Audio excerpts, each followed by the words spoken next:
Dito daw po ako pumunta, sabi ni Sir De La Cruz. Kilala po si Daddy Frankie. po. Tapos, kahapon pa po ako, nakausap ko po si Kagawad Freddy.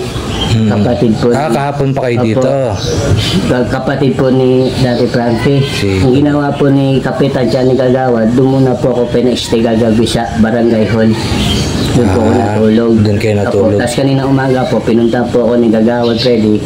Punta na lang daw po ako rito bago mag alas 8. Nung uuwi na po ako, sumabay po yung foreman ko na nakita niya yung wallet ko na may pera din po.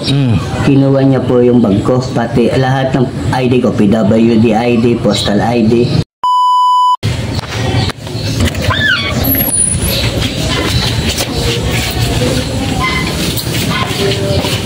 Morning, kuya. Morning po. Sino nagsabi sa inyo dito na pumunta? Si ano po, yung police po na si Sir De La Cruz ng San Carlos. Kasi naglakad ako eh. Naawa yung police. Sabi, Teka, naglakad po kayo, saan po kayo galing? La Union po, ito po. Galing kayong La Union? Naglakad kayo? Nagtrabaho po kasi ako.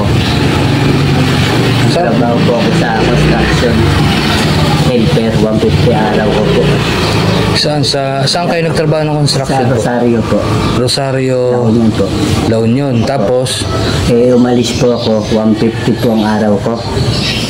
sa construction? Po, yung binibigay ng aking foreman po. Tapos, yung pauwi na po ako, yung foreman ko, ninakawan pa niya po ako ng bag. Nando po yung wallet, ID, cellphone ko po. Yung foreman ang nagnakaw sa inyo? Po. Taga Bicol din po. Taga Bicol. Taga saan po ba kayo talaga? Dait po. Dait Bicol. O, Camarines Norte po. Paano kayo napunta ng Rosario, La Union? Ito po, nakapagtrabaho po doon. At dito po lahat nung galing sa pulis sa La Union, pati yung galing kay Attorney Lee po, yung winawala ko mga gamit ng ninakaw.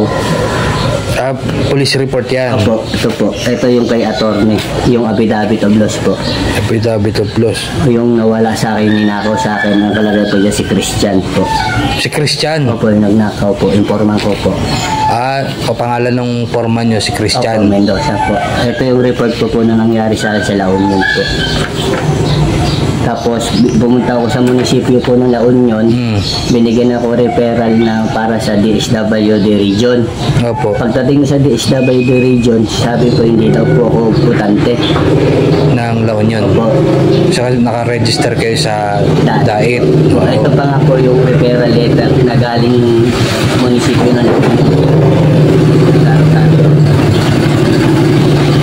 Office of the Municipality of La Union. Yan po, ano? Referral letter po para sa DSWD office sa La Union, sa pinaka-region po.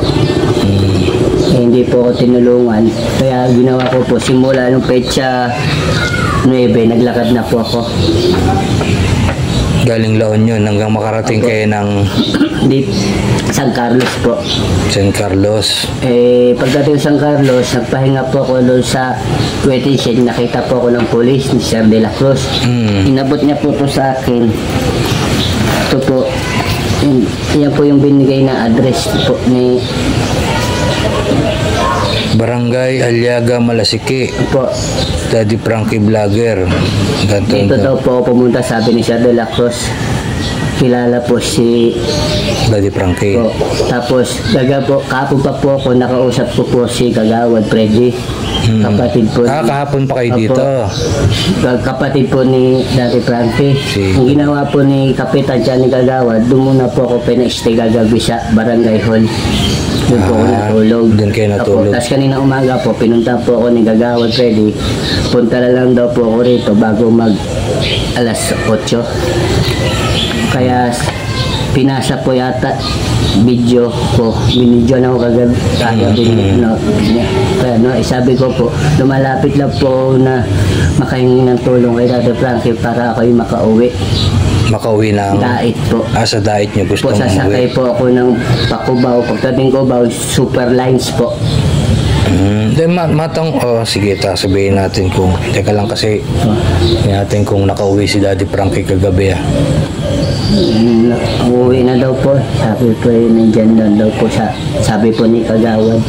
Kasi baka doon sa kabila dumaan Ano, matanong ko lang kuya. Galing kayo ng diet, sabi nyo. Apo. Taga-diet kayo. Apo. Paano kayo napunta ng La Union? May pinuntahan ba kayo sa La Union? Yung foreman ko po mismo nagyaya sa magtrabaho sa La Union. Sa likod po ng Jollibee, Rosario. Si foreman, taga-diet din o taga-La Union talaga? Taga ano po siya, taga-Naga. Taga-Naga. Bicol po. Si foreman Christian. Siya po kumukuha ng kontrata sa bawat ginagawang building po. Ilan po kayong sinama galing diet papuntang La Ako Union? po isa po, dahil yung iba taga-Naga, taga-Kamsur. Kami po kasi Camarines Norte. So sinama kayo dyan. May project. Ano yung project nyo dyan? Yung sa likod po ng Jollibee ng Rosario, yung ginagawang bahay po. Sa Barangay Susuba. Subdivision yung ginagawa niya? Opo. Ilang buwan kayo nag-stay doon? 2 buwan po ng trabaho. 2 buwan? 2 buwan kayo nagtrabaho dyan sa La Union. Opo. Tapos? Dumating po doon yung auno ng October, last month po. Auno. Kaya umabot po ng 2 buwan. So naka-2 buwan kayo. Opo. Pero nung unang buwan, napapasahod naman po kayo. Opo. Napapasahod kayo. Ano po, 150 naman po ang nakukuha ko po, binibigay sa akin ng foreman ko po. Kada araw, 150 pesos? Opo, kasi may bayad daw po sa pagkain sa bawat luto. Sila na ang pahala sa inyo sa pagkain. Sa karinderya po. Saan kayo natutulog doon? May barracks kayo? Ano lang po, yung barracks po na isang papag, marami kami, malaking papag. Malaking papag, doon na kayo natutulog. Tapos ang binibigay lang sa inyo, 150? Po. Kaya nga po, napag-isip-isip ko po na kung sa 150, ginawa ko po sa 2 buwan, nag-ipon po ako ng pera para makauwi. Oo. Nung uuwi na po ako, sumabay po yung foreman ko na nakita niya yung wallet ko na may pera din po. Kinuha niya po yung bag ko, pati lahat ng ID ko, PWD ID, postal ID. Andun lahat? Opo. Kasi ano po ako, half stroke po dati po, mild stroke po. Pero naka-recover kayo? Opo. Kaya ganito. Na-stroke po kayo sa diet na? Opo, doon na po. Yung pagkamatay ng asawa ko nung una, tapos 2013 po namatay asawa ko sa Yolanda po. Bagyo? Opo. Tapos na-stroke kayo noon? Opo. Tapos nag-recover na bawat mga gamot po. Naka-recover kayo? Trabaho na po. Si Foreman Christian, gaano mo po siya katagal kakilala? Ano na po, almost 1 taon na po, nakasama ko na rin po sa Nagayan. Construction din? Opo.